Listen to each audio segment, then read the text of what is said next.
The Hawks in the Eastern Cape have arrested 10 service providers from KwaZulu-Natal and the Eastern Cape on allegations of fraud and corruption. It's alleged that in 2014, the Department of Social Development planned to conduct Imbizos to educate the public on the services that SASSA has to offer them. During the process, beneficiaries would be afforded a chance to raise queries related to SASSA. Local service providers were invited to render services such as transportation, the hiring of tents and catering. The suspects are aged between 36 and 68. Our reporter Abongile Jantjies has more. Abongile, what are we learning about this process this morning? Well, as you can see, the Hawks have just made an arrest at the East London police station where they've just been processed by the police. Now they are making their way to court here in the East London Magistrates Court, where they will be facing charges of fraud and corruption. It is believed that they are from the KZN province and Gauteng provinces and the Eastern Cape. With me, I do have Hawk spokesperson here in the Eastern Cape, Umama Uyolisam Golotela. A very good morning to you, ma'am. Kindly tell us about this arrest. Good morning, Abongile.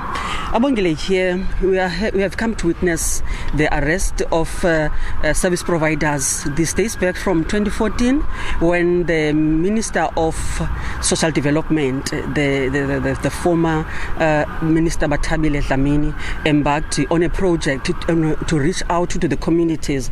If you remember, 2014 was marking 20 years of our democracy, and people had expectations the moment South Africa went into democracy. But at that time, you would find out that there were people who didn't even have shelter.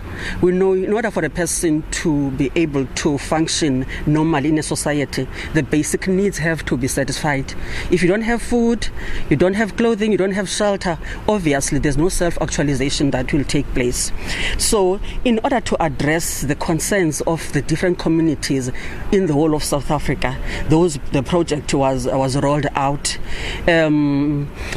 What I mean is that Eastern Cape was also a province where these projects took place.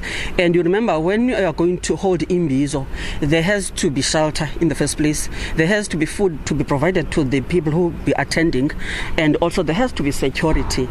So tenders were awarded. How strong is the case against these people? It's very strong. It's very strong. Evidence that is substantial has been collected. And the two that's on the loose, can we expect more arrests after, besides these two that are on the loose? Besides the two that are at large, we are the second phase will be focusing on the prominent figures, the government officials who awarded the tenders with having interest in the tendering process. So that is the second phase. What exactly did these service providers do in terms of this close to 12 million rand? What were they supposed to do, and what didn't they do now, because now that they are being arrested? Okay, they were supposed to cater during the Imbizos.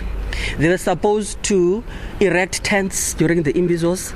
They were supposed to provide security during the Imbizos, and also to provide transportation. You know, when we are talking about people on the lower social rung of the ladder, it's even difficult to have taxi fare.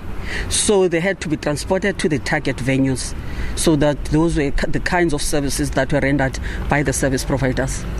And going forward, you say this phase two. Can we expect the people who issued out these tenders without following proper procedures? What can we expect in phase two of this? One of the charges is fraud. So obviously there will be fraudulent documents. There will be people behind taking advantage of those people, because we are talking about the people here who, most of them, they don't have that much level of education. So there are those masterminds who are manipulating the situation, orchestrating the situation. In other words, they stole from the poor of the poorest, Yes. Allegedly. Yes, that is the thing, Abongile. I thank you so much for your time. Thank you. Thank you. Well, that was Captain Yolisam Golotela, provincial spokesperson of the Hawks. Well, the suspects are on their way to the East London Magistrates Court to appear for the first time and make a bail application. Back to you in studio.